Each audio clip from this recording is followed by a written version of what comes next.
Stop Fraude, c'est le nom du dispositif lancé dès cette semaine, mercredi pour être précis, dans les transports en commun. Il permettra aux agents d'obtenir vos coordonnées en interrogeant les fichiers du fisc et donc de faire parvenir les amendes à l'adresse qui correspond. Plus possible, en théorie, d'inventer une adresse. La RTM, tout comme la SNCF d'ailleurs, a financé cette initiative, une initiative demandée de longue date par les syndicats et forcément redoutée côté usager. Le reportage à Marseille d'Estelle Henry.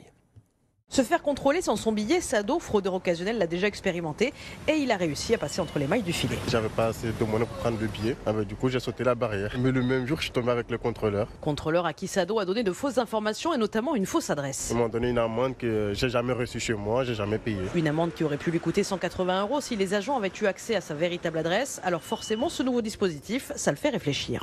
C'est ici que je ferai beaucoup plus attention. Mieux vaut ne pas prendre le risque. Un nouvel outil à disposition des agents, validé par la Commission nationale de l'informatique et des libertés, qui scandalise Stéphane, usager régulier du métro. C'est à la police de faire ça, c'est pas à la RATP ou à la SNCF, ou on n'a pas à déléguer ça à des privés. Je comprends pas que je sois pas consulté. Une mesure pourtant réclamée de longue date par certains syndicats. David Baris, secrétaire général CFE-CGC de la RTM, s'en réjouit, mais souhaite rassurer les usagers. Il n'est bien entendu pas question qu'on se substitue à la police. C'est pas une vérification d'identité, c'est une vérification d'adresse pour éviter justement ces procès-verbaux qui sont non payés. Des amendes impayées qui représentent chaque année 700 millions d'euros de manque à gagner pour les sociétés de transport.